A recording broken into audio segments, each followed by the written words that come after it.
if you want to push your baby carriage, if you want to carry your prayer shawl in its bag, if you want to carry a bag of crackers or Cheerios for your child on during the service, like that, you can't do it if you're fully observant of the commandments of the mitzvot without being inside your house or symbolically inside the extension of your house, which is the purpose of an eruv. An eruv is basically a piece of thin wire, something like fishing line or very small, generally almost invisible to the naked eye, wire which will be strung from tree to tree or from light pole to light pole over a certain agreed upon area. And in the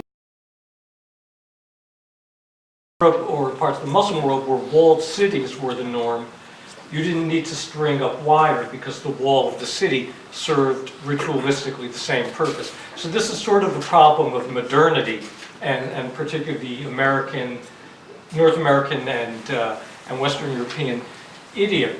But it's also, and I have to cite the work of Rabbi Adam Mintz, who's written very well on this already, it's also become a way of an Orthodox Jewish population feeling confident enough to take some of its ritual concerns and needs into the discussion of public policy. Because up to the 1920s, I think there were only 3 eruvim, that's the plural term, 3 eruvim in all of North America. So it's been primarily in the last 10, 20, 25 years in which there's been a more confident Orthodox population, Orthodox Jewish population in the US, in Canada, in Western Europe, when that population has felt confident enough, secure enough, not living in fear of being attacked, where they have been willing to go to generally the local municipality and say, may we put up this symbolic border around our community. And it's very important because not only is it vital for individual Orthodox or just really fully observant practice, even if you're a conservative Jew as well and follow the mitzvot, you would feel the same obligation. But in building a community, in creating community institutions, you're not going to be able to have an effective religious life, an effective synagogue life, an effective communal life if people can't carry within the eruv. And I'll just put one little asterisk next to it, which is that there are some ultra-Orthodox, I hate that term, it sounds pejorative, but let's say fervently Orthodox or Haredi Jewish groups that still don't believe that the eruv is theologically correct and won't do it. But by and large, it's accepted as an Orthodox norm. In any case, so as some of these efforts to get municipal approval for eruvim have come forward, there's been controversy. There are 3 in particular in the United States that I point out. One in Palo Alto, California, one in West Hampton Beach in New York State, out in the Hamptons summer resort area, and one in Tenafly, New Jersey, which is a bedroom suburb of New York City. What instantly distinguishes these kinds of battles from what you've just heard from the other 2 speakers is that there has been no organized outside demagoguery on this issue. There is nothing equivalent to the kind of reservoir of money that Wajahat talked about. There's nothing equivalent to, here's a great term, a nerve center. There's no one passing around model legislation, supplying it in the way both Wajahat and Leanne described it. The other really significant thing is that the opposition has generally come from fellow Jews. These have been Jew versus Jew, my métier, my little part of the world. These have been Jew versus Jew controversies, and in fact, in reporting on some of them, it's been fascinating to see the non-Jews in these communities sort of scratching their heads and looking at the Jews and like saying, will you guys figure it out and let us know what we're supposed to do? Because I think for 2 reasons. A, they don't want to do anything that will look anti-Semitic.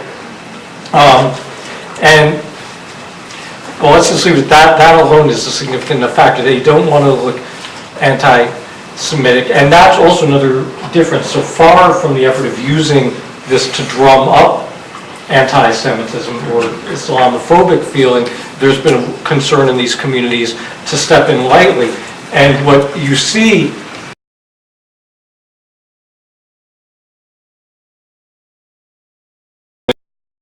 at sort of the familial or congregational level, punish observant Jews or whip up anti-Jewish feeling. These controversies are really arenas in which the struggle between observant and less observant or non-observant Jews play out. And it's not accidental that all three of the examples I cite, Palo Alto, West Hampton Beach, and Tenafly, are communities whose Jewish populations traditionally had skewed very much towards less observant.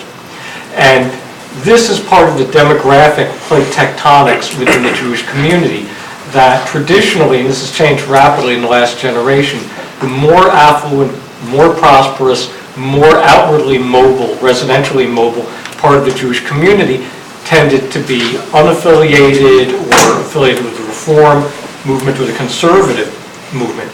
Orthodox Jews, we can broadly generalize, tended to stay in city neighborhoods, to stay closer to institutions that they could walk to, tended to be poorer, partly because of family size.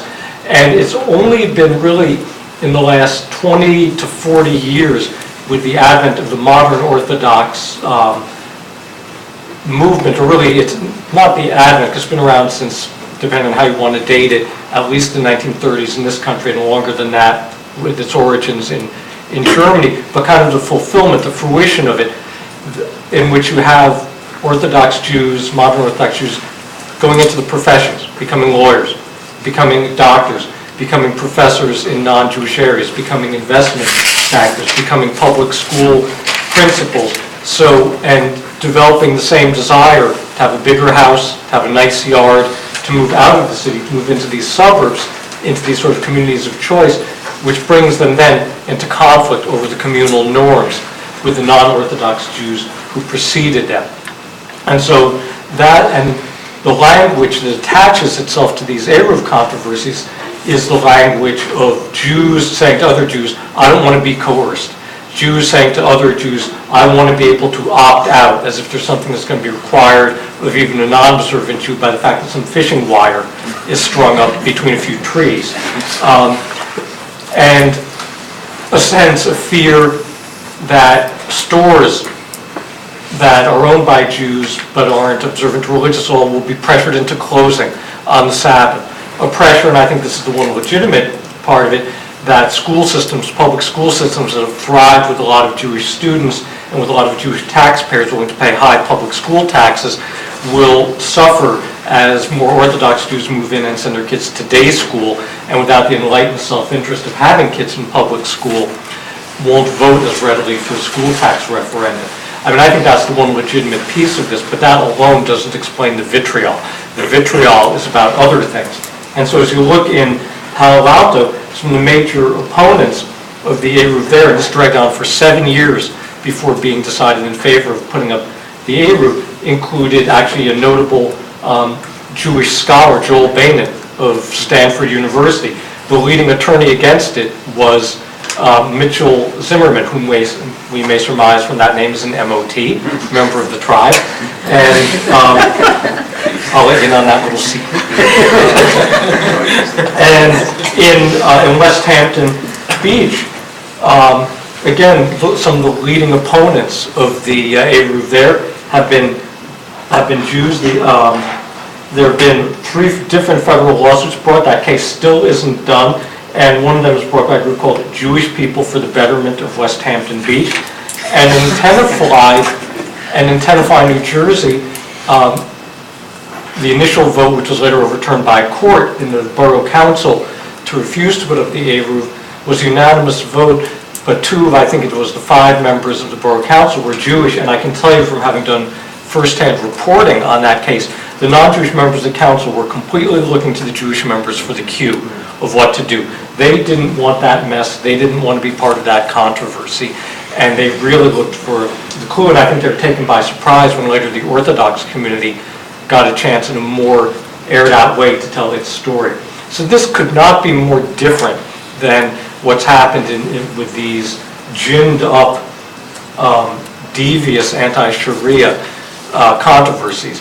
I mean, the effect and the way these are felt by Orthodox Jews is similar in the sense that they feel that an effort is being made to make a community unlivable for them. And in fact, I sometimes say that these battles brought by less observant Jews against observant Jews over the Eruv are the contemporary equivalent of the restrictive covenant with which non-Jews used to keep Jews out of the neighborhood. If you don't allow an Eruv to go up, you're de facto creating a restrictive covenant against Orthodox Jews. Okay, I have 5 minutes, so let me quickly go through the other examples. Another controversy that's flared up in New York specifically is over a procedure called Metzitza B'Peh. Now, we know as Jews and Muslims about the religious requirement to circumcise a newborn male. In certain very Haredi, very, very fervently Orthodox circles, there's also a belief that religious law requires some of the blood from the male penis after the circumcision to be sucked out, to be extracted by mouth, by the moil, by the man who's done the circumcision.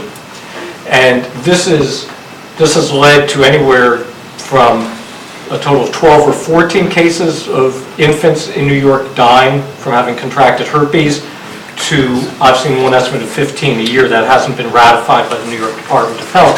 But in any case, this has been a significant public health problem, which already makes it very different from these anti-Shari'a efforts or refusing to recognize international law efforts, which have no public health application whatsoever. And so in New York City, there was an extensive debate about what the public policy response and the public health response ought to be. And ultimately, what I thought was a very diplomatic solution was that the New York City Department of Health requires families to sign a waiver, basically acknowledging the risks of this procedure and saying we want to do it anyway. So an informed consent. I think you very easily could have made a case to outlaw it entirely, because the newborn has no way of giving consent, and the newborn is the one who's at risk. And while a small fraction of the Orthodox Jewish world, which makes an even smaller fraction of the total Jewish community in New York, went to court to oppose this, first of all, they lost in court, but also they were opposed on this not only by non-Orthodox Jews, but also by many Orthodox Jews whose religious leaders and whose decisors of halakha have said there's not a textual basis, there's not a basis in rabbinic law for doing this procedure. So again, very different. And then the last example, which is the one that bears maybe a bit of parallel to what we've talked about earlier, were the efforts in California, one in Santa Monica and one in San Francisco, to pass ballot measures that would have outlawed circumcision altogether. And these are largely driven, although they've included some prominent Jewish people, I think they're largely driven by both, I'd say, a somewhat misguided application of children's rights, but more than that, by a very ascendant atheist movement in this country, which sees any role of religion in the public square as being anathema. And that movement has become much more willing to assert itself in ways such as this.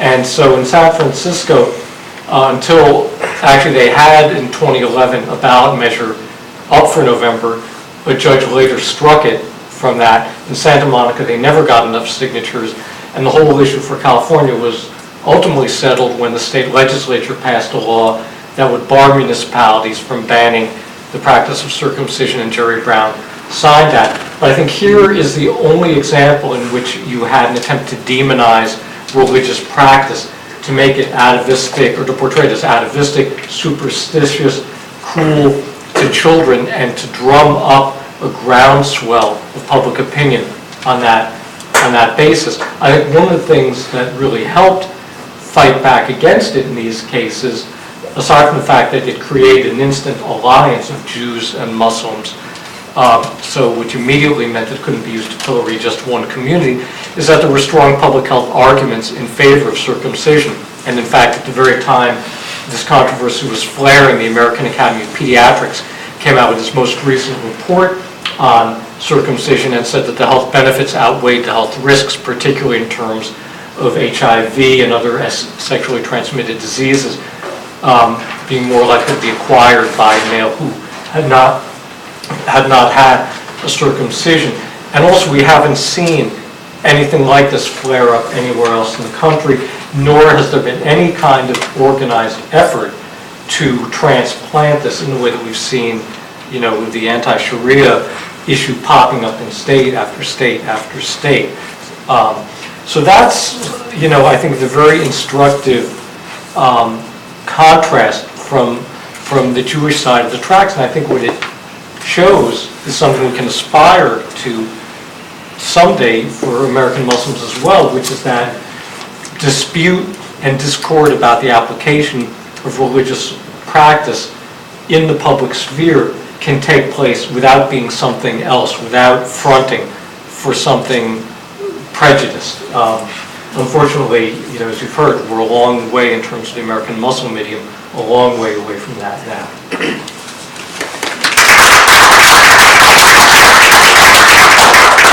Very interesting. I want to give the panel, I think, a brief period to respond to one another. If you had more things you wanted to say in response to each other's presentations, and then open the discussion up more widely. So, a lot of the rhetoric aimed against Muslims today really echoes stuff that was used against Catholics earlier in the century. Not as much, but some against Jews. How do you feel that the Jewish community got to the point where it is now, and what do you think it will take for Muslims to get there? That's a good question. I think one reason maybe that kind of bigotry didn't attach itself in the same way to Jews as it did to Catholics. The bigotry against Jews, first of all, I am a believer in American exceptionalism as far as the Jewish experience, and even at the worst moments here, there's been nothing for Jews parallel to what they experience in virtually all the countries in Europe. So even during the Henry Ford and Lindbergh eras, even during the period of restrictive covenants, it's not comparable. But one reason we weren't singled out the way Catholics were is that Jews were very much part of the public school system.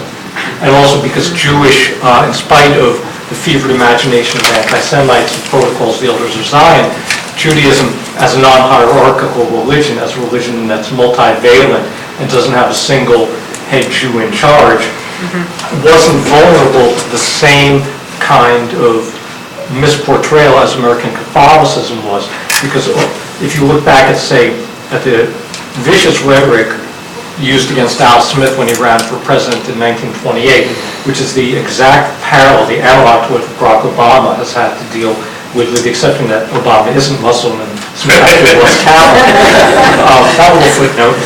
But it was all about the Vatican running the country, and it was very much about Catholics being portrayed as aliens, partly because they'd created a Catholic school system for themselves, but why they'd done that, partly as a bulwark against forced Protestantization in the public schools. So I think that one reason Jews weren't subject to the same kind of prejudice is because they didn't set up parallel institutions the same way. Another reason is that there wasn't one person you could point to as the evil puppeteer in the way you could point to the Pope as being, the fifth column incarnate. It's interesting because there is no, except for certain brands of Shia Islam, there is no hierarchy like that. Right, Islam is very multivalent as Judaism is. I think that Jews, and this is a complicated reality, also, if you know the language of white studies, Jews became white.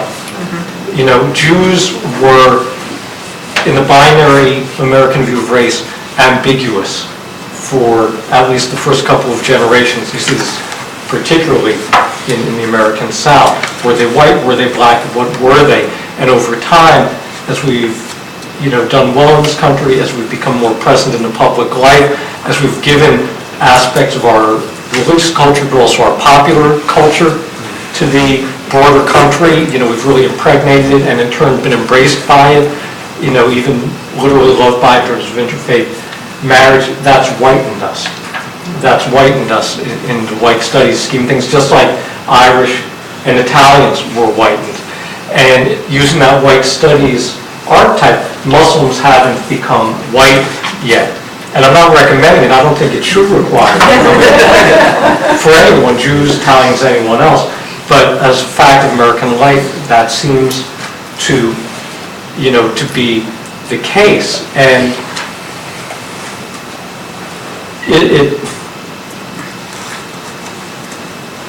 it's also, I think, that there was never a concerted effort that Jews had to face of presenting them as the geopolitical, as the military, as the national security enemies of the United States. The anti-Jewish discourse never took exactly that role, and that's a very hard negative to disprove. How do you prove that you're not, the gremlin on the wing of the American Especially when you're Republic? lying because of that. Right, we all know that.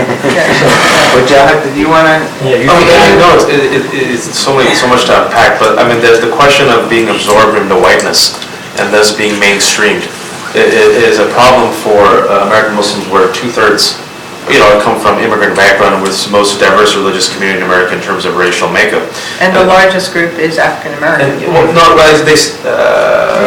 close. I'm not trying to, just for technical purposes, it's like 30% African American, 30% South Asian, they say about 25 to 30% Arab American, then the great miscellaneous. But the question then assumes is also what's going to happen in the 21st century now that we're a minority-majority country.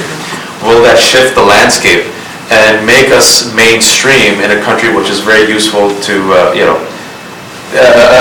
which is now elected biracial presidents? Right. And this is a tension. This is a tension within the community. As far as the narrative goes, I think you made a good point, is that American Muslims, despite being here, some would say, even they came on the columnist ships, and a third of the slaves that were brought over here against their will were Muslim. So we've been here, if you will, from the beginning of the country, our narratives run deep in the American soil, and yet it's 2013, and I would say the American Muslim narrative, or American Muslim narratives, is anchored in perpetual stasis around national security. So the concept of the good Muslim versus the bad Muslim is always colored by national security, in the sense that the good Muslim is he or she who is either helping law enforcement and or one of the good guys who is not one of them, the terrorist. And if you're not, and that's it, right? And your entire utility as an American Muslim, anchors around what you are doing to help national security, which is very dehumanizing and humiliating, and robs us of the great achievements that we've made in the last, especially the last 15, 20 years in academia, in law, in media, which we're still lacking. And I think there's something that I always tell people to learn from our tribe from another mother, is that Jewish American communities really did something I think that has really benefited their community and America, in the fact that they've become cultural contributors, especially when it comes to media, especially when it comes to pop culture, especially when it comes to academia, when it comes to political life. There was this fantastic study that came out in 2002. It was a statistic that said in 2002, 90% of American Muslim professionals were part of what I call the Holy Trinity. They were either doctors, engineers, or the catch-all business. Yeah, no, we make Muslim immigrant parents cry at Columbia J School graduation. Oh no, the foreign is failure. But it's something that we've learned from, and the last 10 years, and I just want to add, there's something about that, 9/11, the two towers fell, a moment of tragedy and crisis, also forces communities to have introspection. And I think we've seen the emergence of these new proactive, I would say rather progressive Muslim communities grow up, making some of the same inroads, learning from Jewish American communities, that this is how you not only, because you are the multi-hyphenate identity. You can't just cut off your Muslim hand, cut off your American hand. People are like, I'm Muslim and American, there's no conflict. But it's a sense of, I think, this implicit contract that someone talked about yesterday. We belong to this country, the country belongs to us.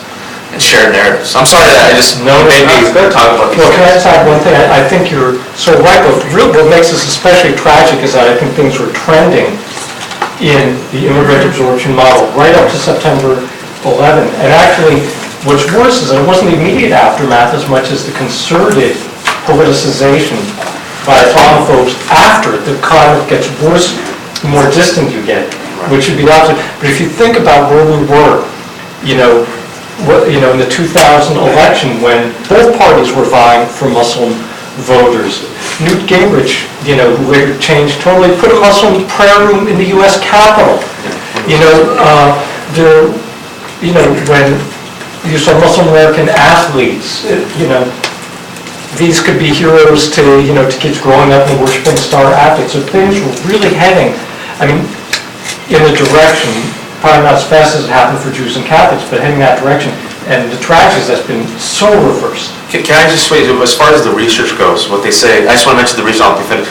What they say is the two underlying root causes of Islamophobia, if you really want to break it down, they say is the following, is ignorance.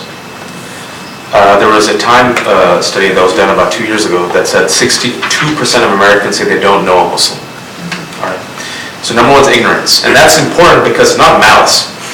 Most of the studies show that Americans don't have a malignant heart towards Muslims. Most of them, they say, I just don't know most Muslims.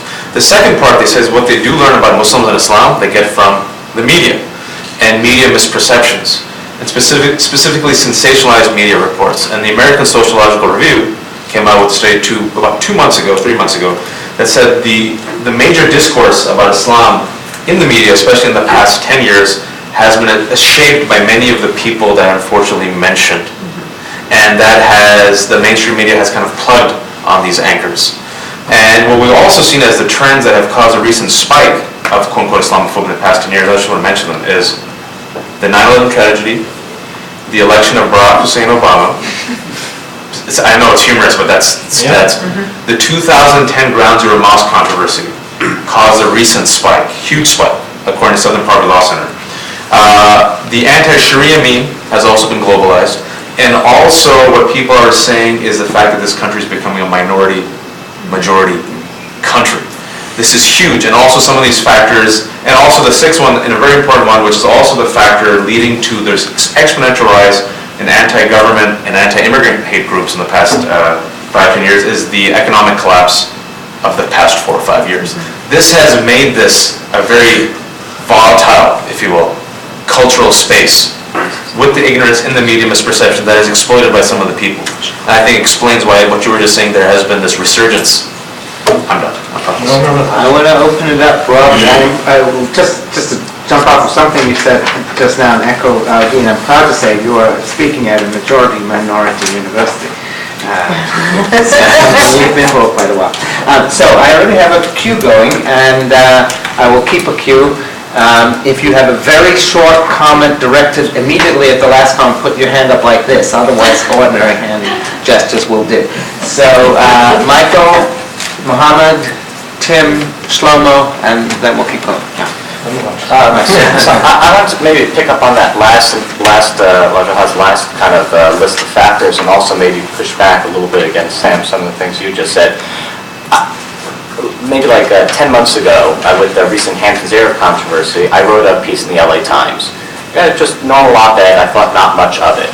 And then I got a call later that week from somebody at the LA Times saying they had received so many phone calls against my pro-Arab article that they wanted me to write a follow-up, kind of responding to critics. And I was kind of taken aback by it. I actually thought what I'd written was kind of like straightforward. It was like what every case had ever said.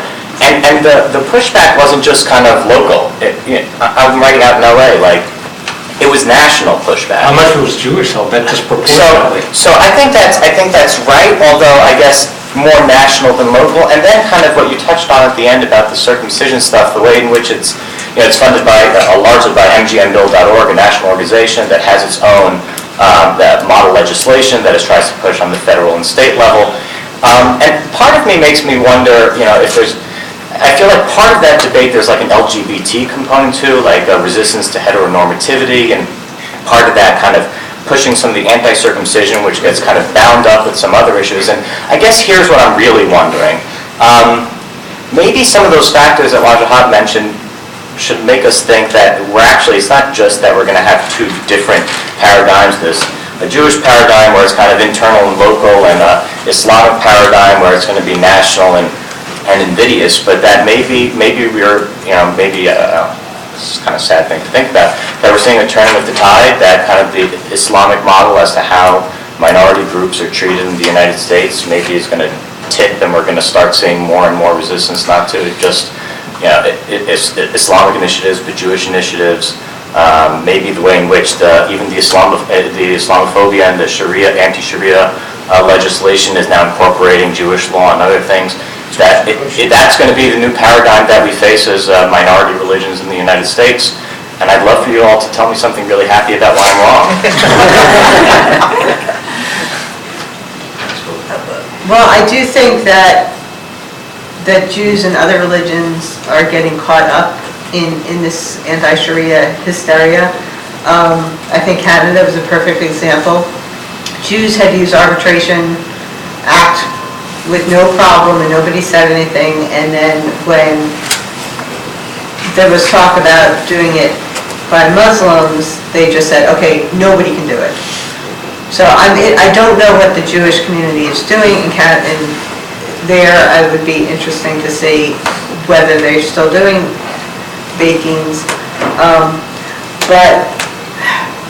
But I see it primarily fueled by fear of Islam, and there's a little bit of this secular backlash against religion as a whole, but I don't really think that's a huge part of it. Anyone else? Yeah, I just don't, again, I really don't see what you're describing as a resurgent anti-Semitism. I think if there's a cutting edge, it's what Leanne just described. It's more, a very vigorous, assertive atheism that really hasn't been part of the American public language in quite this way for a long time, if ever, that sees anything that brings religion into the public square as objectionable. And as someone who's been through both a civil and a religious divorce, and now a civil and religious remarriage, of course it would horrify me if someone would say, how dare New York state law, incorporate in Sam Freedman's, divorce decree that, the settlement money isn't paid till the get is given to the ex-wife. That's just such an ordinary, prosaic way of civil law acknowledging, a parallel track of religious law. But if the fight happens against that, I don't think it's driven by anti-Semitism. I think it's driven by anti-religion, period. In fact, in the religious sphere, we're looking at the 50th anniversary of Vatican II this year, which is the paradigm shift in Jewish-Catholic relations in this country. The end of deicide totally remade relations between, not just at the level of elites, but at the grassroots level between Jews and Catholics. And while I find Christian Zionism, because of its expansionist view of the land of Israel and Palestine, very problematic, and I don't have trouble with it, at a more cultural level, that there's been a de facto Vatican II experience for evangelical Christians in this country, who I think in many ways have given up or downplay their supersessionist and millennialist way of looking at Jews and see Jews as part of a religious continuum rather than as deviants who need to be replaced. And I think that, Jews and Muslims in some ways are pit and conflict against each other in this country, which is terrible. In some ways have become allies and see parallels among themselves. So I don't see it as, we're not dealing with religious folk, trying to stigmatize us as Jews. We might be dealing with, again, very secular folk who would find anything, even what I described from my divorce, as, objectionable. And I'll stop there. Maybe actually, I would love if you said a little bit more about, I'm sorry, I just wanted to hear, I completely agree that this is not anti-Semitic and more now looking more like anti-religious. I'm just curious if any of you kind of, just to follow up on that piece of it, if you have something to say about where we're headed. I mean, I want to actually talk about some good news, only in the sense that I do believe that it is, well, I mean, Chris Hedges described it as the rise of this militant atheism as a new fundamentalism in a book about 4 years ago. And I don't know if you guys have been following conversation, specifically Glenn Greenwald in Guardian and Nathan Lean in Salon about 2 weeks ago wrote these two pieces calling out these, like the henchmen of atheism that have been really kind of resurgent, and these articles that went viral, specifically Richard Dawkins and Sam Harris and the late Christopher Hitchens. And I think there's something about the rise of militant atheism that is uniting religious communities of shared values. And I think also, and this is why I want to say some good news, is unfortunately the fact this anti-Sharia legislation has united in the past 2 years cousins from other mothers, if you will. And specifically when it comes to, I want to give just 3 quick examples of why I think that we're on a trend towards something hopefully good. Because I do hope that the Islamophobia tide has reached its highest peak and is receding. In Florida last year, the Sharia bill was introduced, and it was in large parts thanks to Jewish American communities and the rabbis of the communities who stood up with Muslim American communities and leveraged their support that those bill died in Florida. As far as the cultural space goes, about 12 years ago, 13 years ago, no influential pop culture personality really went out of their way to bat for Muslims. Now, I gave the example of the Florida Family Association's petition against the show All American Muslim. But there was a petition against that petition that said, Lo should not cower to bigotry and fear. And that was signed by, I mean, this sounds like a joke, but it was signed by gay blogger Perez Hilton, Rabbi Mark Schneier, William Donahue of the Catholic League, wasn't really a friend of Muslims, but stood up for this, Meghan McCain, hip-hop mogul Russell Simmons, Susan Sarandon. That never would have happened. And also when it comes to, I think, the activism space, you guys have been following Stop Islamization of America's Metro ads the past 4 or 5 months in New York, DC. Everyone knows what I'm talking about. Pam Geller and Robert Spencer have come out with these very inflammatory ads. In the war between the civilized man and the savage, support the civilized man, support Israel. And also the other one is they have a photo of the 2 burning towers, and next to it they take a Quranic quote out of context saying, attack them where you find them. Well, right next to those ads in New York, very similar aesthetic ads, it almost looks like a duplicate copy, were taken out proactively by Sojourners and Rabbis for Human Rights. To show that this should not be happening in America, and this is poisoning the communal well. So, and I also think in the political space, some good news is even though Michelle Bachmann won, she narrowly won. But Alan West, and I'm giving these names if we had more time, these people work in concert with the people that I mentioned. Alan West called Frank Gaffney his mentor, and Michelle Bachmann supported the 2010 Sharia threat to America. She did a press release for it. Alan West lost. And your own elected official here, Joe Walsh from Illinois, you guys remember what he did last year, went to a city council meeting and said, these Muslim neighbors here, they're gonna, they're out to kill you. He lost. And I think so what we're seeing is a trend now, hopefully, towards some shared values. And I think, ironically, the Sharia legislation, as Leanne has said, in its current manifestation, should really give pause and concern to religious communities. And we've seen Muslims and Jewish groups come together in places like Florida. And I hope that it's a trend. And I think, I can't give you a specific answer as to the rise of this militant atheism, but it is on the rise. And I'm very curious to see how religious communities keep uniting in concert. I hope I gave an answer to your question. Muhammad. I was just going to make a point that I think Sam, when you made in his closing remarks, that I think really the situation of Muslims in the United States is very different than other minorities because of the national security dimension. If you go back to, I think it was Frontline did a story on the Murfreesboro mosque controversy. And they were interviewing this otherwise very sweet middle-class woman in Murfreesboro about her objections to the mosque. And at the end she goes, well, it's the religion of our enemies. We are in all these places fighting them, so why are they going to build a mosque here? And I think that is whatever, how illogical or irrational, it's very visceral. And it's a very hard thing to, first of all, I think it's impossible to deny. It's useless. I think it would be very, very silly for Muslims in the United States to ignore the fact that the United States is fighting, and for the foreseeable future will be fighting numerous wars in Muslim countries. I mean, that's just sort of the way it's going to be, I think, for my lifetime, unfortunately. And I think that's just, that's going to have a dramatic impact on Muslim rights in the United States. So anyway, the second thing I want to point out is I don't want to lump this all on right-wing nuts. I mean, the right-wing nuts are right-wing nuts, and they are despicable, etc. But unfortunately, in this case, the federal government is really taking the lead, in my opinion, right? You can go back to 1996 legislation criminalizing material support to terrorism. If you go and look at that criminal provision, those criminal statutes, there are actually two statutes. One is criminalizing material support for foreign terrorists, and the other is criminalizing material support for domestic terrorists. And there's an important difference in the two statutes.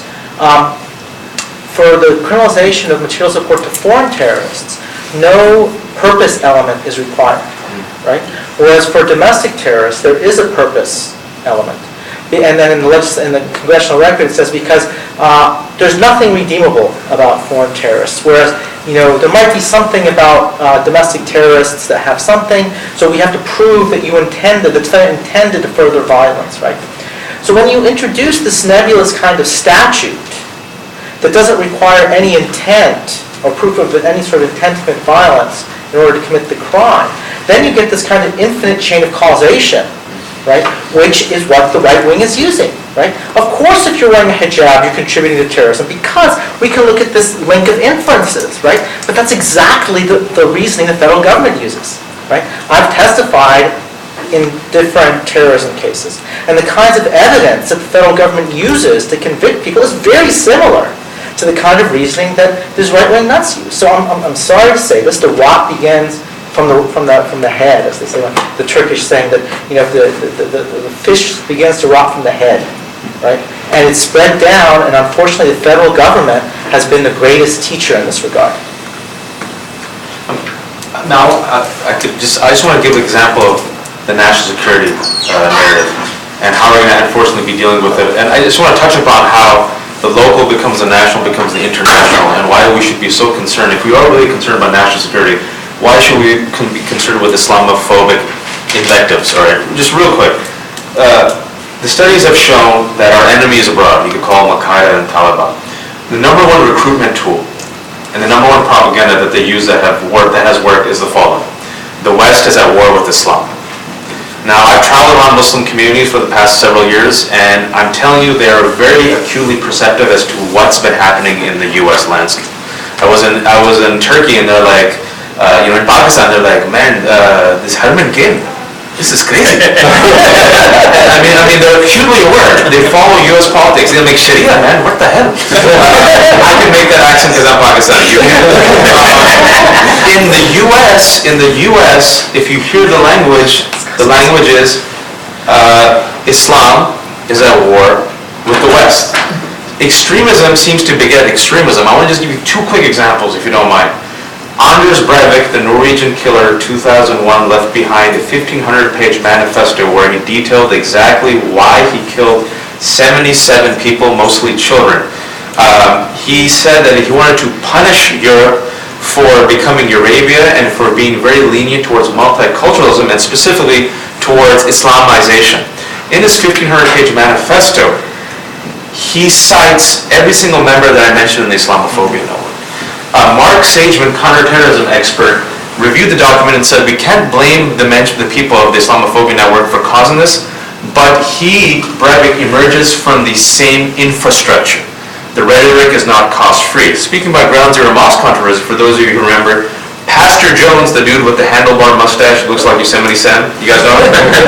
He has a constituency of like 3. Yeah. But we were talking about this in early 19 or 20. And he's becoming an international figure. He said, if you don't move the Ground Zero Mosque, I'm going to burn the Quran.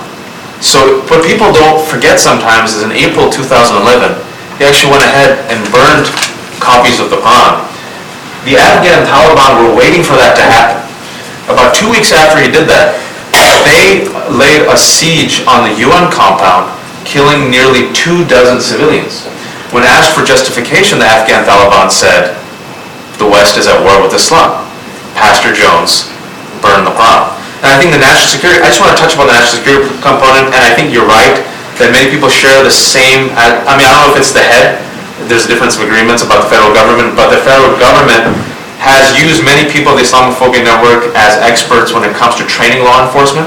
And specifically when it comes to FBI counterterrorism officials, it got purged based on the Wired article that came out last year, but Robert Spencer's information about Islam and Prophet Muhammad was being used to train FBI recruits who would then interrogate potential Muslim terrorists. So there is a component of law enforcement, both at a state, local, and federal level, that I think has unfortunately worked hand in hand. I'll give the last example as the AP Pulitzer winner from 2011.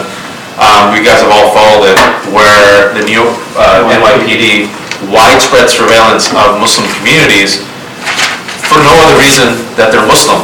I'm talking about schools where they eat, even elite universities like Columbia, where they infiltrated the MSA and went on a kayaking trip, and the reports were they talk about praying a lot. I'm not making this up. They want to pray 4 to 5 times a day, and they're very religious. And a year after AP's groundbreaking Pulitzer report, the NYPD had to admit that as a result of investing all this time, this money, and these resources in counterterrorism, they found nothing. I just want to comment on that. I hope, sorry for talking so much. Tim.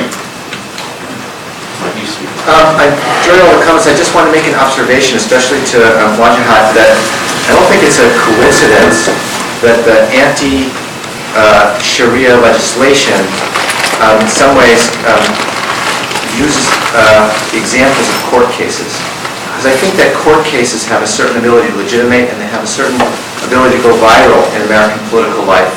And a great example of this is in a slightly different field. If you look at the tort reform debate, so the whole country, 15 years ago, nobody in America knew what the law of torts was, and no one had ever heard of it.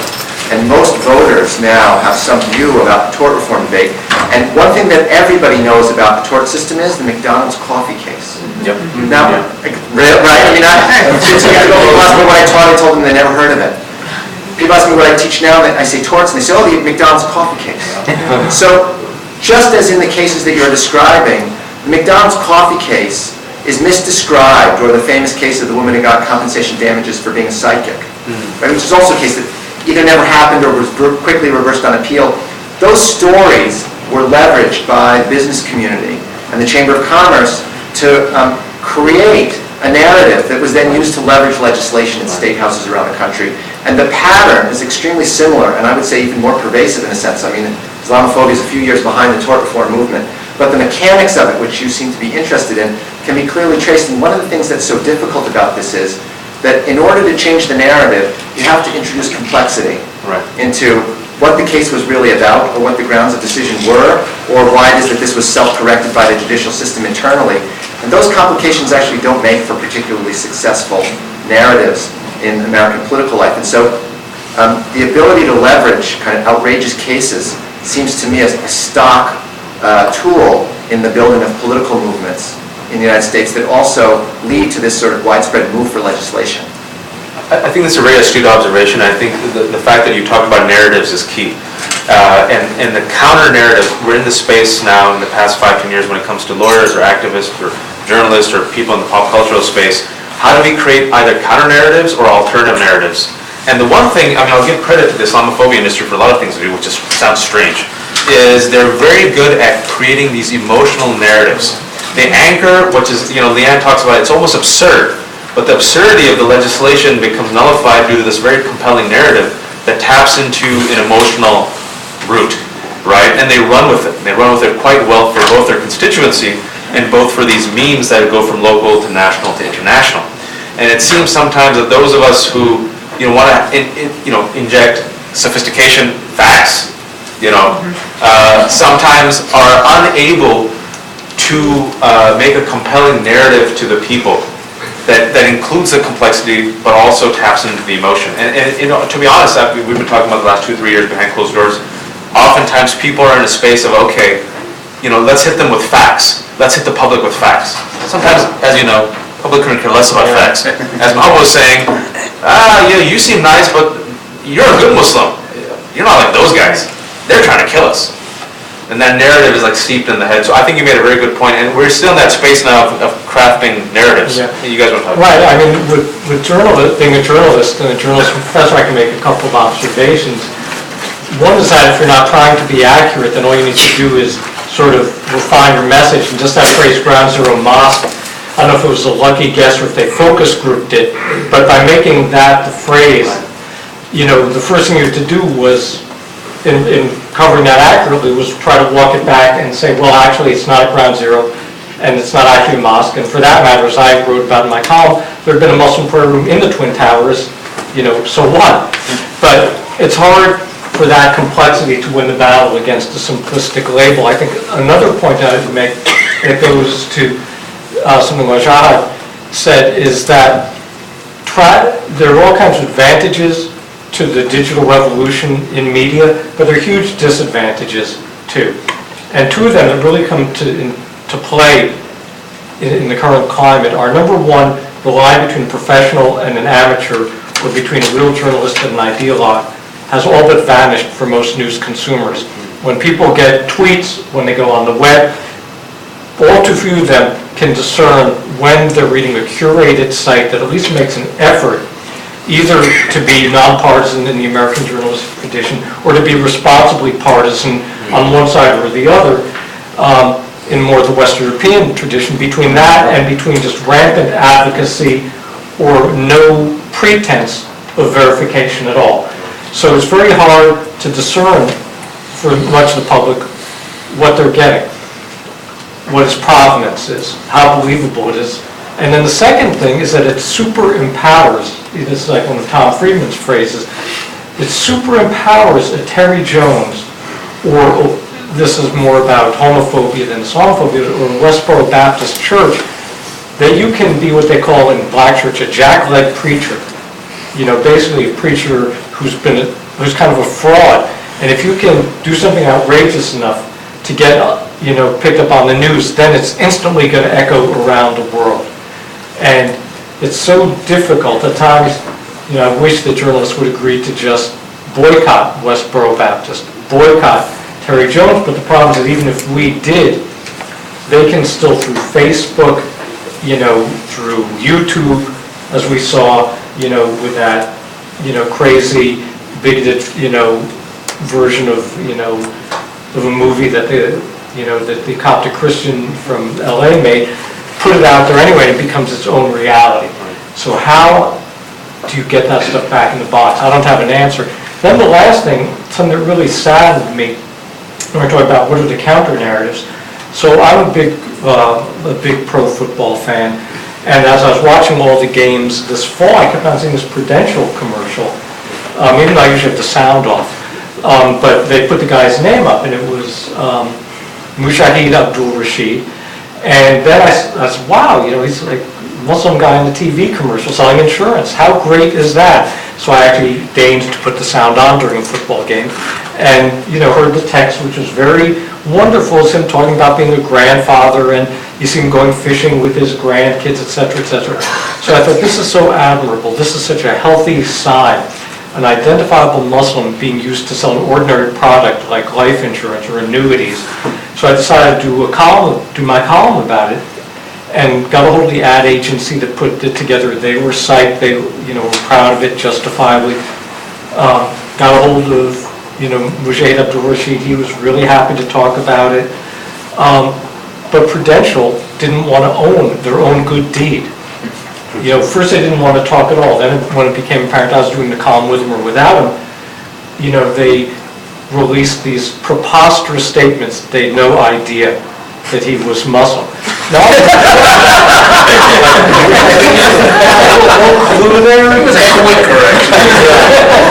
And I thought this is the really sad postscript to a really admirable piece of popular culture, which is that you do something that in its own way is a blow for tolerance, and then you want to distance yourself from it.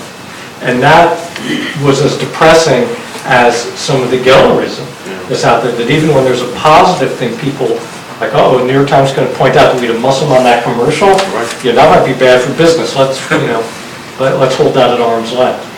I have a longish queue, and I think what I'd like to do at this point, we're not really running out of time, but just to make sure everybody gets the chance to be heard, is take questions in a little bit of a bunch. So if you guys take notes to make sure you remember what happened, I'll take them at 3 at a time. At the moment I have Shlomo, Inamo, and Sylvia, and then then I know about another 3. So I'd like to make I guess a little bit of an observation and also a question in relation to the anti-Sharia laws that obviously affect Islamic arbitration and in the U.S. Because I've done a little work in this area as well, and my sense is that, and this goes back to what Michael Helfand spoke about yesterday, is that a lot of this, at least in the non-popular, in the legal community, in the political and legal community, a lot of this seems to have to do with a misperception of viewing Islamic law, Sharia, Islamic courts, and arbitration tribunals and the like in religious rather than legal terms. And in many ways, I don't think this is the case with Jews anymore. And part of the reason I think that is so is because there have been developed over time, and I think that's one of the key things in this entire discussion, is that it just takes a lot of time for a particular community to kind of become a normative presence in American life.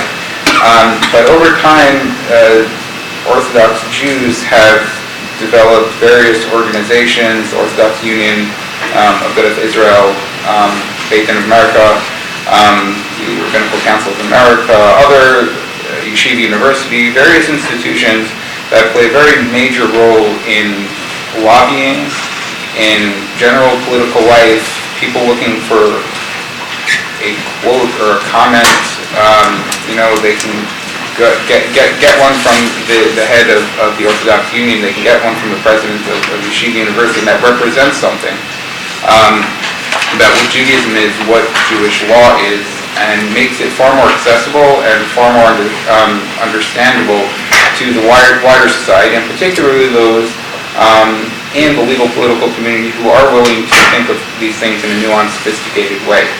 And I wonder whether there is any sense in the Muslim community to use organizations like the Fifth Council of North America, like AMJA, other organizations, I don't know how many there are or how widespread they are, associations of mosques and imams, and to kind of take on this, become gradually more sophisticated at dealing with the public, interacting with political community, legal communities, journalistic communities, and kind of getting the message across that a lot of, especially with respect to Sharia, that a lot of what you're dealing with is law, not religion.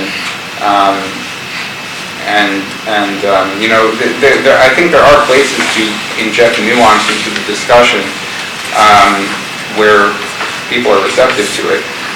But if there aren't organizations and institutions that are seen as being authoritative, and again, part of the problem is that there's no hierarchical organization really for the religion.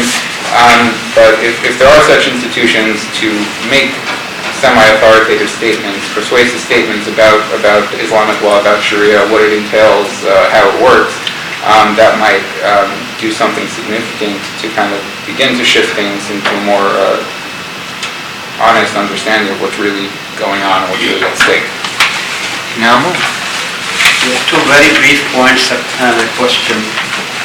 You mentioned taqiyya in your talk. Taqiyya is basically a Shia principle and not a Sunni principle, which is that you can hide your faith if your life is in threat. You mentioned about David Shalabi, who is involved in this entire Islamic phobia. I just wanted to add that another dimension of that is that how these things play then in the Muslim community. That when they see that, it creates this perception that it is actually Jewish community or some kind of Jewish conspiracy that they are trying to demonize Islam. They don't, since Muslim community does not understand very well the Jewish community, various shades of opinion, their internal diversity. So it has this dimension too, that it reinforces a prejudice which exists in the Muslim community and hurts our community relations.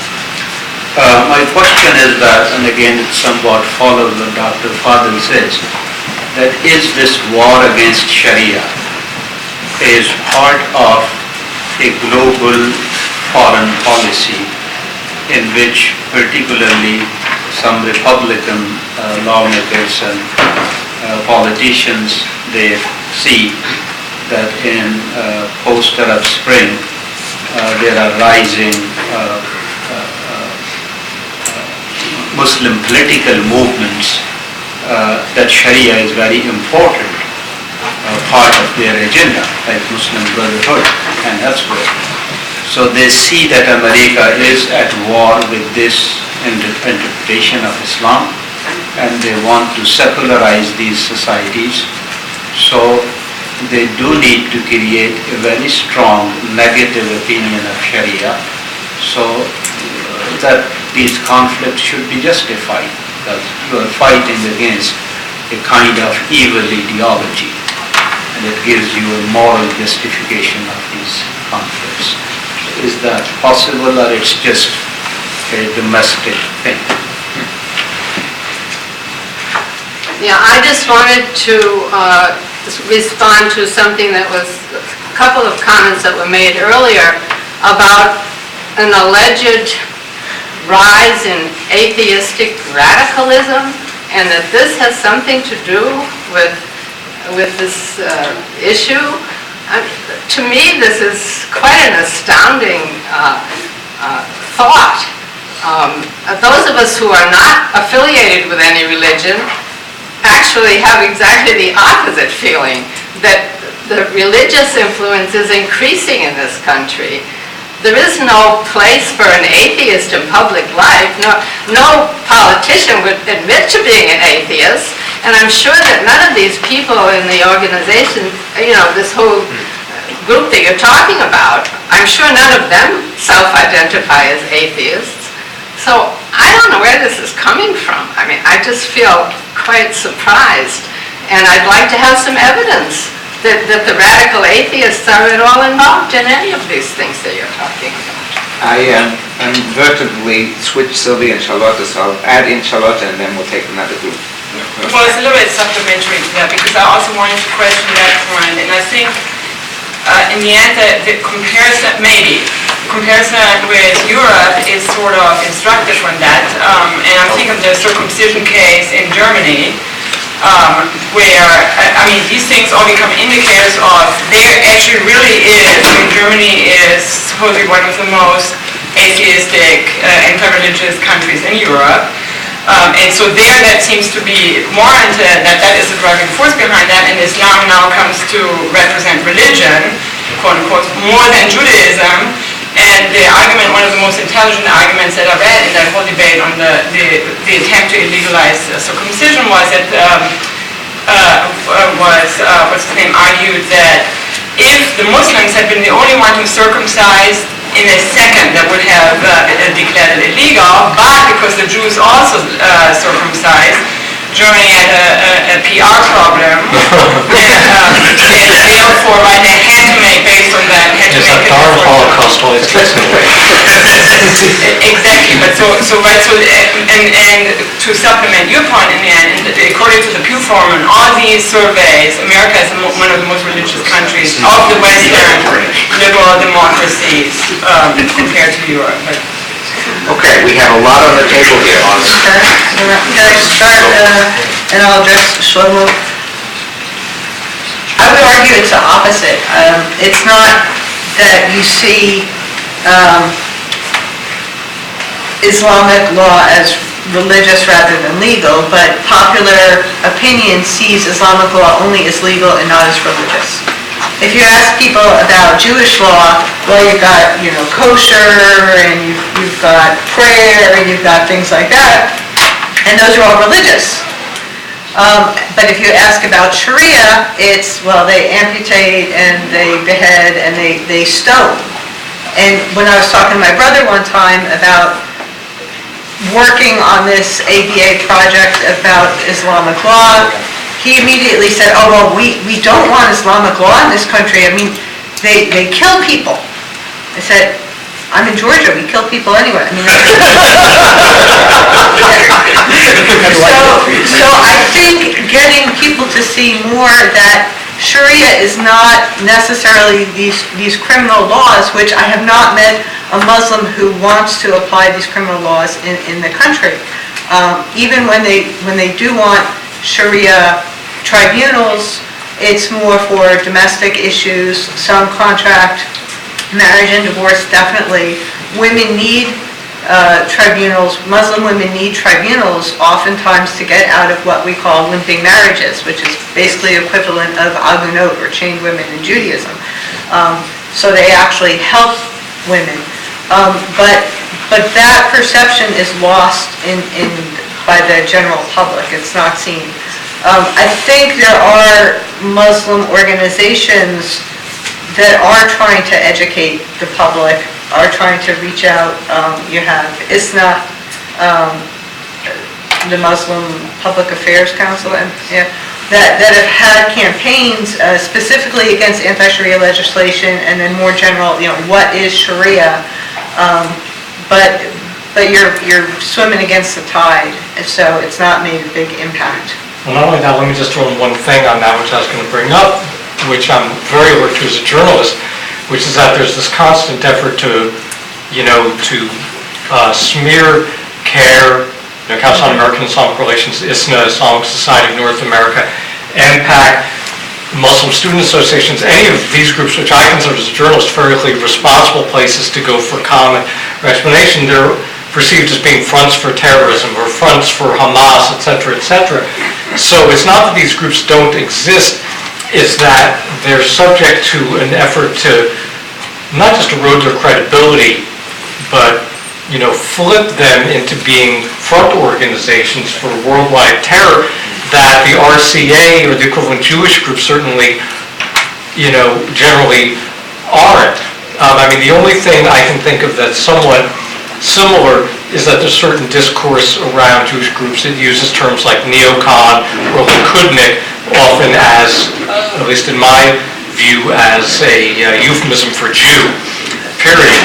That would be the closest parallel, but entire groups, like the American Jewish Committee, the ADL, aren't called into question the way CARE, ISNA, etc. are, even though by my journalistic lights, these are sort of the mainstream organizational voices. And one thing I'd add to it, besides, I think this is where the point earlier about it's not just the far right wing, there's a mainstream element too. I think that part of the elephant in the room here, and part of what we as Jews and Muslims need to work out with each other, is that I think one of the reasons for the portrayal of those groups that way is it's our backhanded, screwed up way of acknowledging that we disagree often, though not always, on Israel and Palestine, and instead of just saying that our relations as American Jews and American Muslims are going to have to include at times, vigorous but civil disagreement over that one issue while we can agree on many others. Instead, we don't talk that through, but we sort of say that, well, because these groups are sympathetic to the Palestinian cause and Palestinian nationalism, they must be fronts for Hamas.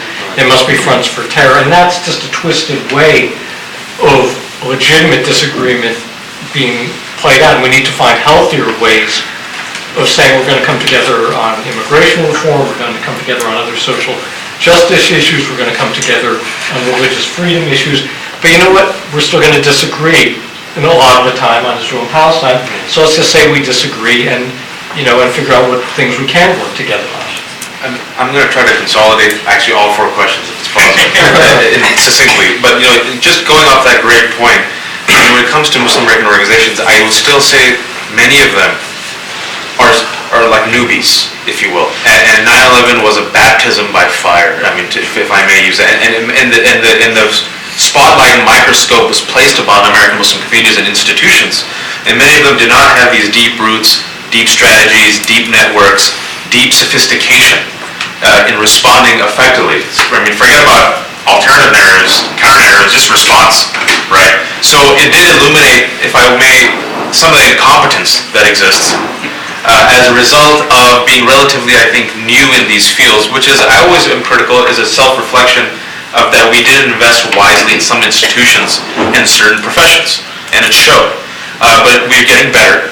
And also, what he was saying, there is a very deliberate effort by the Islamophobia Network, and speaking about the definition of Islamophobia, marginalization, exclusion, to paint any mainstream American Muslim organization, individual, or politician as being a member of, now they say, the radical Muslim Brotherhood, right? Anyone who gets mainstream. Keith Ellison, if you guys remember that several years ago when on Glenn Beck, Fox News, and Glenn Beck openly said, "Sir, prove to me you're patriotic American." The fact that anyone gets a mainstream voice, even cultural contributors. I mean, I've been hit as a man who hates America. So they call me like Hamas, Hezbollah, I'm radical Ikhwan Brotherhood, I'm like everything. Well, that's all true, though. Yeah, it's all true.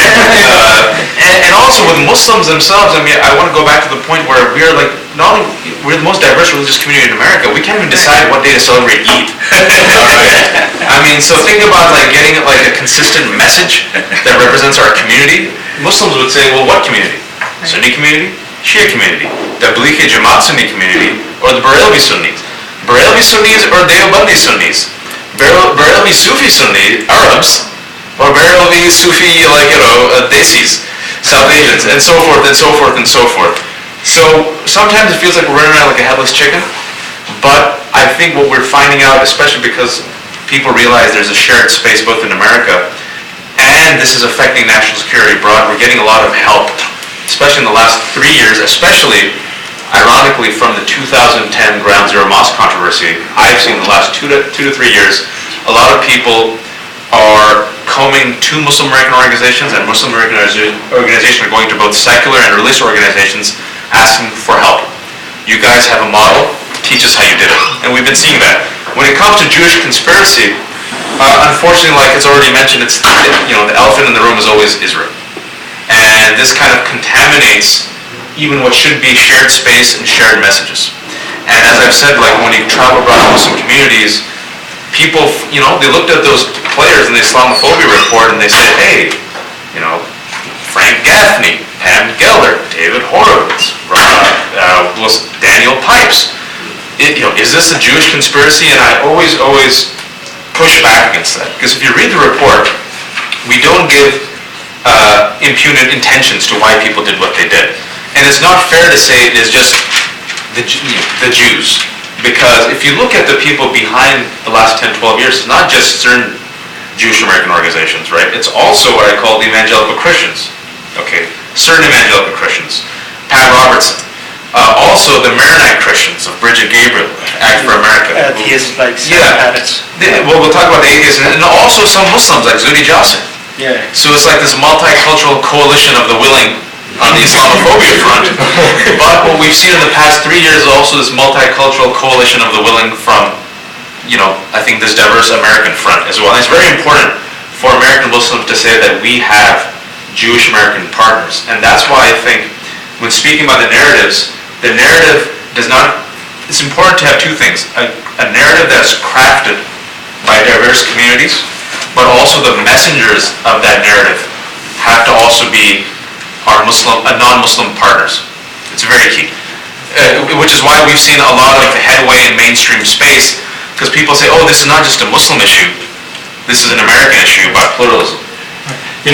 Something you just touched on reminds me that in my old man with LASIKs and hearing aids way, only now did I come up with a better answer to a question someone asked probably an hour ago, which was what allowed Jews to become mainstream, and for that matter, Catholics as well. In fact, maybe it was even Leanne's question, so I can't keep anything straight. Interestingly, what allowed it was World War II. And for two reasons. Number one, the quote Judeo-Christian tradition is not a tradition, it's a social construction. And as the historian Deborah Dash Moore points out in a terrific book about Jewish soldiers in World War II called GI Jews, it was constructed to have a unified fighting force in World War II. Because in World War II, with mass conscription, you had a lot of Jewish soldiers and a lot of Christian soldiers who either never encountered the other before or who had encountered each other only in volatile ways. I mean, the Jewish, archetypal experience was to be chased by the Irish Catholic tough kid in the neighborhood and beaten up for being a quote-unquote Christ killer. All the men of my father's and uncle's generations had that experience, every one. Vatican II, by the way, made that totally not my experience, 180 degrees different. But to create a unified fighting force, the Judeo-Christian tradition was invented. And it would also help in fighting against, godless Nazism, godless racial supremacy in Japan. It was another way of defining who's on our side, who's on their side. But that Judeo-Christian tradition was such a good idea, it had legs after the war. And the other way in which the war contributed and enabled the inclusion of Jews and Catholics is, and ultimately African Americans, with the idea of double victory, is how could you fight a war against two forms of racial supremacy and then come back and continue to have racial supremacy or religious bigotry tolerated in this country? It's no accident that in waves, first, anti-Catholic bias, then anti-Jewish bias, then a lot of anti-black bias, at least the legal instruments of it are toppled in the 20 years after World War II. World War II makes it impossible to politely sustain that argument in the United States. And what we'll need is a comparable moment for Muslim Americans. It's terrible that we haven't utilized the loss of Muslim American life in the September 11th attacks and the valor of Muslim American soldiers and first responders in the years since then as a way to make that exact point. And the other thing that I think will be needed is leadership.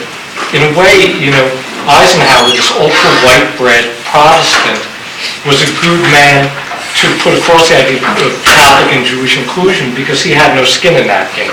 He was neither. And I think similarly, Barack Obama, because he's already perceived, sadly, as an alien and as a closeted Muslim by so much of this country, will never, as articulately and eloquently as he can make this point, be able to be the person who can put this point over. It's going to have to be the whitest, most Christian, and probably non-Catholic, and certainly non-Jewish person in the political landscape who's going to have to be the one who messages this. I mean, there were brief flickers of it. When John McCain, talked back to that woman about Barack Obama in that town hall debate, but that's just one fleeting moment. Or when he, talked back to the people who booed Obama on his election night as McCain gave his concession speech that night. But you need someone, the whitest white person, the most Christian person. Most American. Symbolically, just like Eisenhower was, who's going to have to be the person who carries that message out. But W was very good at that. I'm sorry to interrupt. W was very good, but then he made the decision to marry Rob, which undid everything. I agree. I think what W did going to the mosque 4 days after September 11th was major. And you're right, and it undid it all. But I think one reason that there wasn't the backlash that's happened since then is that he gave a hugely important message that day. And that bought some time. And the State of the Union address. And the State of the Union address. And it's just, unconscionable that moment was lost and that it's veered so far to the other extreme. Can I mention that atheist, in response to the atheist one? I don't know if she left. But we're not. Convening the atheist conspiracy. Yeah, we're not. And perhaps it was inelegant wording on my part, but I did not mean to suggest that it's all atheists or like there's all militant atheism. I was very specific about 3 names in particular, and I want to stress those 2 names again: Sam Harris and Richard Dawkins. And yes, they are tied to the Islamophobia network, and I'm going to again give you 3 names. Just go to the Googles because they do a good concise summation. Glenn Greenwald last week came up with a great article in Guardian, which followed up Nathan Lean's great article in Salon. And specifically Dawkins and Harris do, I would say, is a sense of militant atheism, which has a specific animus towards Muslims and Islam. And Dawkins has been using many of the literature and some of the writers who have showed up in the Islamophobia network and are used by both Pam Geller and Robert Spencer. And Twitter, speaking about being both a venue of good and bad, I think some people should never get on Twitter. Because, some academics just stay away from Twitter. Because Dawkins, in the last 2 months in particular, has unleashed certain very clumsy, lazy invective against Islam and Muslims. And he said that he hasn't even studied the Quran. But he knows enough about it, which kind of betrays, no, I'm serious, go research, which betrays some of, if you're an academic. Well, so much for scientific. Yeah, it betrays scientific method, but if you really see some of these claims he's making, first and foremost, they have teamed up with some people of the Islamophobia industry, at least implicitly, and there seems to be a high level of animosity specifically towards Islam, whatever Islam means, and Muslims. So I wanted to narrow that focus of atheism, specifically to those two people. Okay, I was going to say we have time for one more round. We don't have time, but we will have one more round anyway. Let me just say before we do that, after that, we'll thank our panel, and then there will be a lunch break, and we'll reconvene here at 12:30 for the last panel and the final keynote speaker. There's lunch available in various different venues around here. For the last group of three, Mohammed, I was going to give you a short one, but I'll let you have that last one about W. I'm going to have to pass it to the others. Our visitor from Hawaii, and then Jonathan, and then... My name is Gary Levitt, member of the public. Yeah, great. And a tiny one from Mustafa, and then we'll get back to that. My name is Karim Khan. Karim, thank you. I think Sam mentioned it, but I would like to know more about how much the Palestinian-Israeli conflict goes to soon after the Second World War. That one and the rise of Christian Zionism in this country especially, how much that feeds till this day into the Islamophobia that Wajahat. That, by the way, is a model of a nice, crisp question. If everybody can keep it like that, that would be good for the final round. Johnson? I won't be quite as crisp. I want to speak up in favor of something that's been criticized several times this morning, which is good Muslim, bad Muslim. As a Jew, I endorse embrace the dichotomy of good Jew, bad Jew. When the New Republic had a wonderful cover story when he was alive about Meir Kahane, pages and pages of how terrible he was. Opposition to the violent settlers, Haredi movements in the Israeli rabbinate trying to monopolize and establish extremist interpretations of halakha. The despicable Pastor Jones and the YouTube movie were outrageous, but so is killing 24 people because of that. I think it is very important for Jews and Muslims, if we're going to have, as I hope, effective, long-lasting, close alliance, to speak up frequently against the extremists and murderers in both groups, especially our own group. By the way, I always emphasize the fact that I am an American Jew, not a Jewish American. I'm a Jew first, I assume you are Muslims first, and I in a way have more in common with other Jews than with other Americans. And Jewish American is something that the Christians invented in the U.S. government that I don't accept. Sorry, American Jews. No, Jewish American. Well, partly, I'm not working, so that indicates that I have some baggage when I come here. We have not yet found out what is the cause of the recent bombing in Boston. Probably wasn't done in the name of atheism or regarding religion in the name of the Baha'i faith. I think Christopher Hitchens made a mistake, with all due respect to him. God is not great, religion spoils everything. It's not just something people do harm in the name of. You can do good in the name of it. And I was born into a Jewish family, but I wasn't intellectual when I was 13. I became an atheist, but then I came to realize something. Freud and Christopher Hitchens were both very stoical. Most people aren't going down in history. I haven't had a very good life, so I'm skeptical, and I should do my homework and find out what the philosophical skeptics mean. I do think religion was probably made up, but I'm hoping that there is something more than this, because we do tend to want there to be something more than this. Religion is ultimately very subjective, because unlike the physical sciences, no doctor has seen a soul. God doesn't talk to people through burning bushes that don't get consumed. So, and again, I have baggage, so if you want to unpack something, what I say is, laws must be based on secular reality, which doesn't mean atheistic. It means non-theistic. For example, our traffic laws are not based on atheism or theism.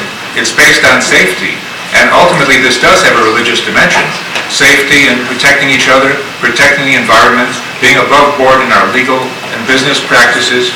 And so, I hope I've made some, I'm not yet famous or rich, I wish I were both, but I sometimes do tend to make a statement after a lecture, but I hope it wasn't totally inappropriate. If you know my problems, you'd forgive me. Thank you. Oh, yes, sorry, Mustafa, yes. Just a couple of quick questions. One to Wajahat, thank you for the paper. Is there anything being done on a grassroots level, like in schools, Jewish schools, Christian schools, public schools? And also, I'm not sure because I'm an outsider, are there Islamic schools here where kids are being prepared to kind of face these challenges? Especially someone like yourself, if you are doing some work in schools, because we have some stuff in the UK now, where Jews, Christians and Muslims go in together sometimes in schools, or it will be just a Muslim to do something for the kids there. And something for Samuel and Leanne and Wajahat can come in as well. But, I'm thinking about the idea of joint, you touched upon it, joint statements, like between Christian, Jews, Muslims and whoever else.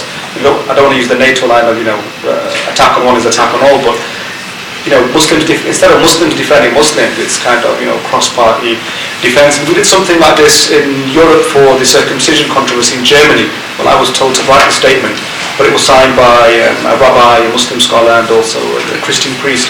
And we found that's a much more effective way of doing things, especially for the Muslims, when we have Jews and Christians on board. So, and if you get a large enough member base, it's not just the Muslim, Christian, Jew. If you can say, we've got 2,000 members who've signed up to our mailing list, for example, you are represented as an organisation with possibly many thousands, and that gives you quite a bit of clout if you can work in that way.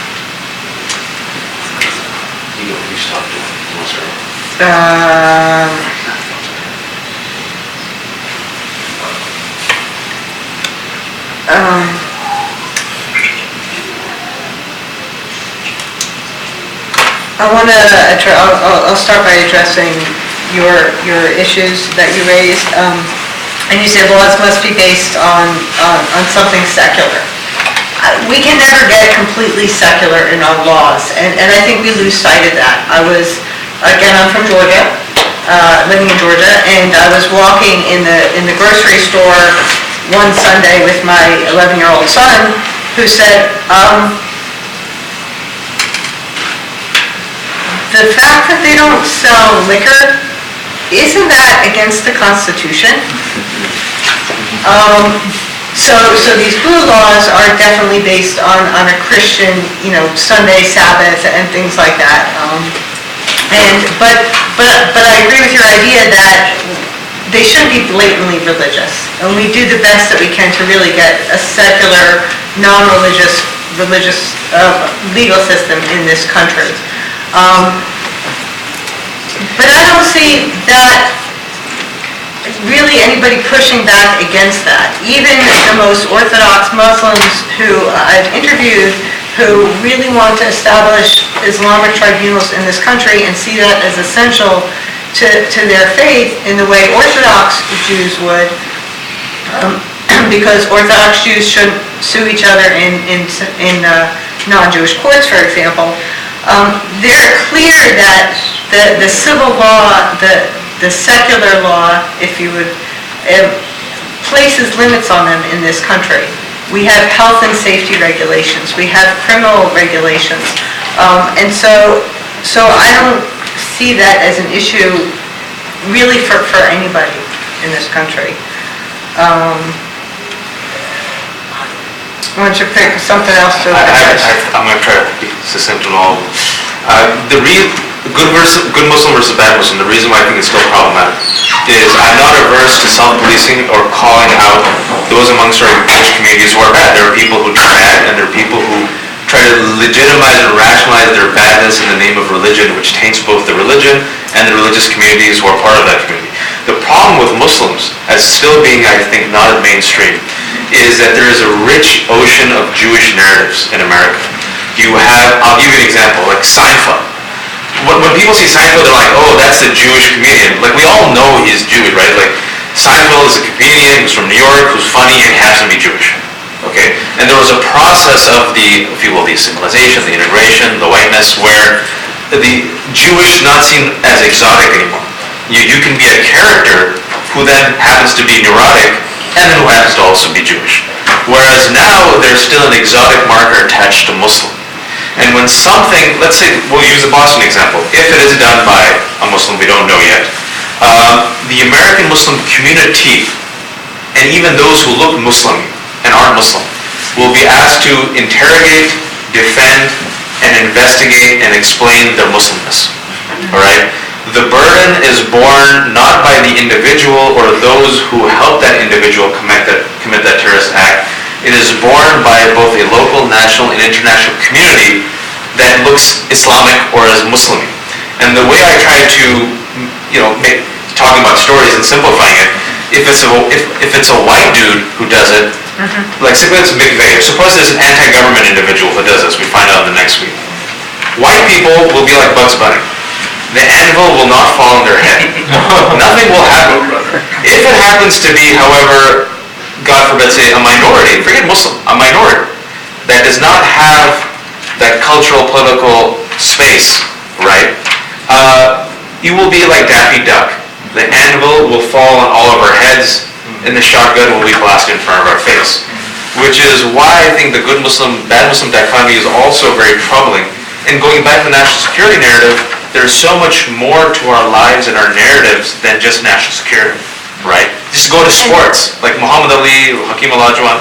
And so when a lot of people say talk about national security, I mean honestly, I've been in discussions with NCTC and NatSec, like tell us where the Nidal Hassan Maliks get their information. Where did the Taliban hang out? This is awesome. No, seriously, and this is the response. We don't hang out with those people. Those people are effing crazy. Like, why don't we hang out with those people? Do you see what I'm saying? Do we need a Muslim Woody Allen? Well, it's interesting that some of it has started in stand-up comedy, a little bit in theater, and in literature. The Muslim American story is starting to get a little traction. But those are forms that speak really to the cultural mandarins, the elites. I think the question is when the really mass media, when a big Hollywood movie, when a Seinfeld level popularity TV show will have a Muslim, audience loves this person protagonist. And the Musliminess is not a primary or even a secondary consideration. It's a process. And it's a process that others have gone to. And I just want to make a quick point about, someone talked about the succinct question about evangelical Christian Israel Palestine. I mean, we'll talk. No, we should talk about it. As far as the Islamophobia industry goes, there is very significant ties to what we call evangelical Christians, the extreme version of evangelical Christians, and I would say a cynical and politically expedient union with those who are for, like, if you will, the right-wing Zionism. I don't want to be, inelegant in my terminology. No, that's a fair characterization. Pastor Hagee, Christians Unite for Israel. Okay. We all know the narrative that, the Messiah will come back to the Holy Land, Jews need to control it and sedate it, and once the Messiah comes back, he's pretty much going to kill the Jews. Which makes, let's take it, let's be real about this. Yeah, and then Muslims die after that, apparently. But then you have, Christians United for Israel, and you have Bridget Gabriel, who's a Maronite Christian, leader, co-founder of Act for America, the leading anti-Muslim grassroots organization. We'll talk about grassroots for a second. Who gave a talk at Kufi, and who said, quote, Arabs and Muslims have no soul. They're dead set on killing.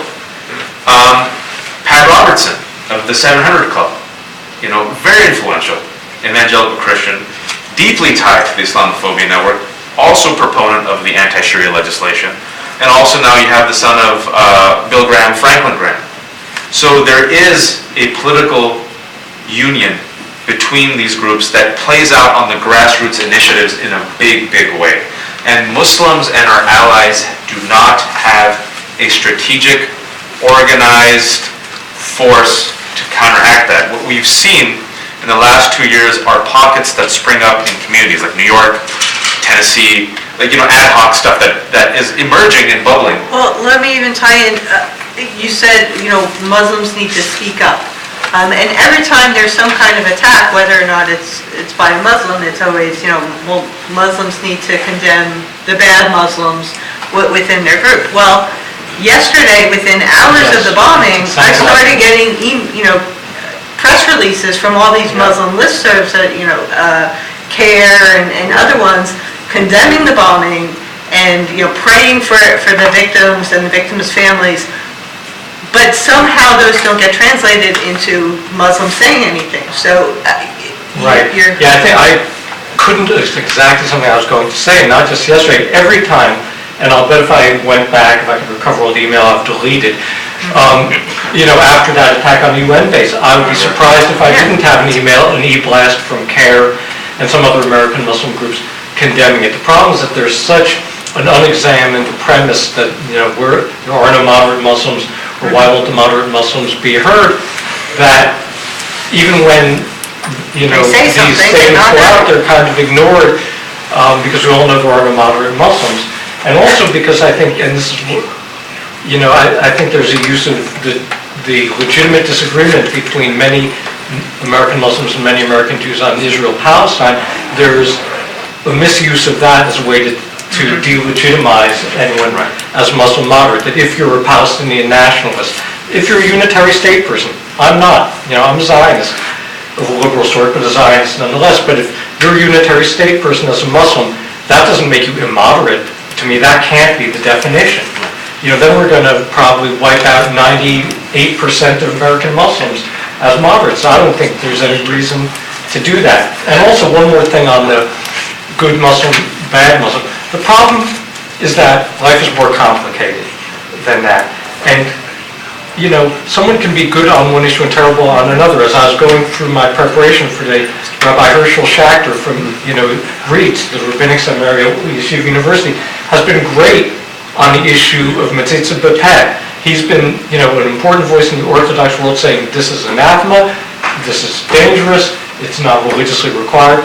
But within the last few weeks, he made some outrageous racist statements about blacks. So is he the good Jew or is he the bad Jew? I can think of, there are, Jews in the Torah world who will take stances I might approve of on medical ethics and take stances on,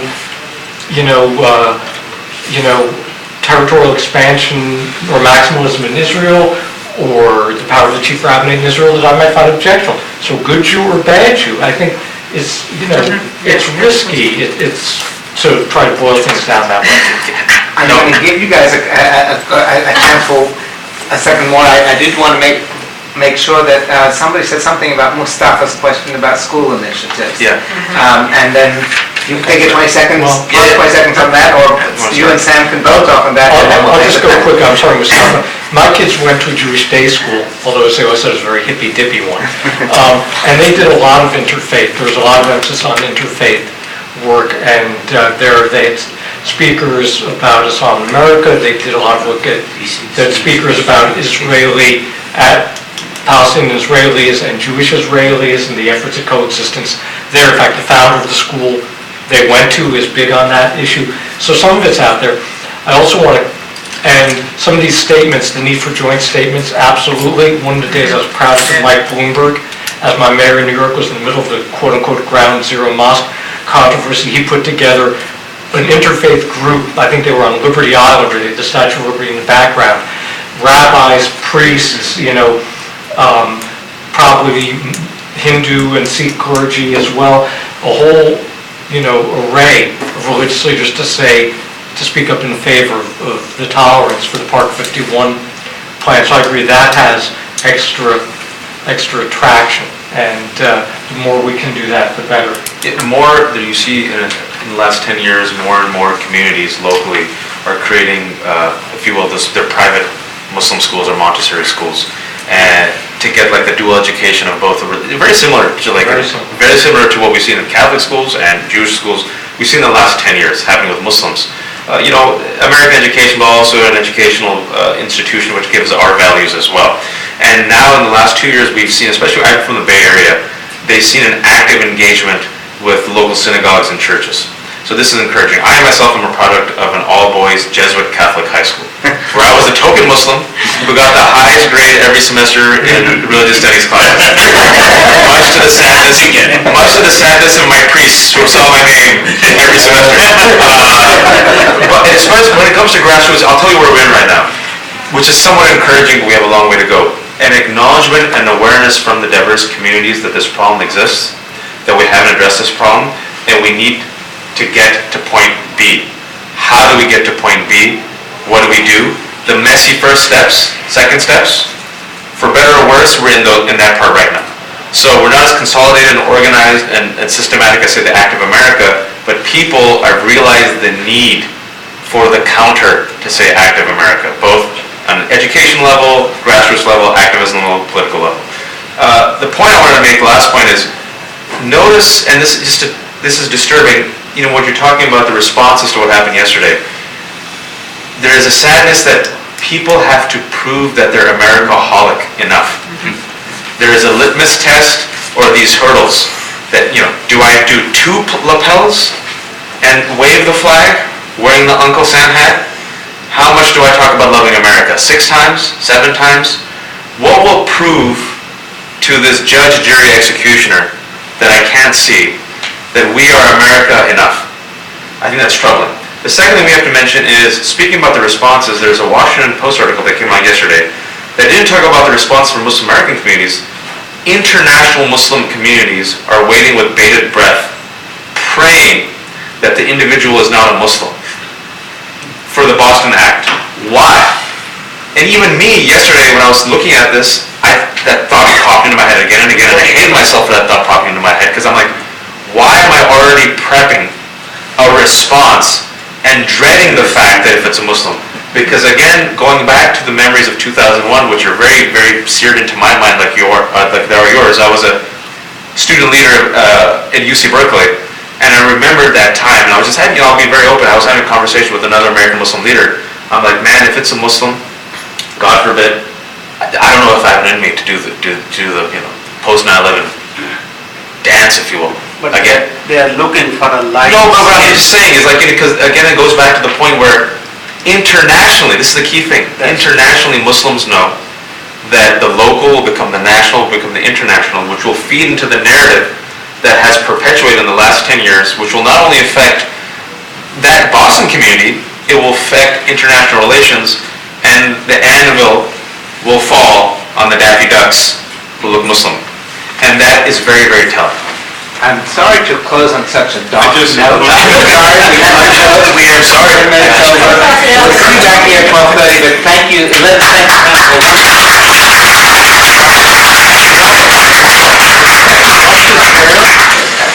This was an absolutely outstanding panel. I want to ask the three of you one question first. I'm a lot of these first sponsors, and we are publishing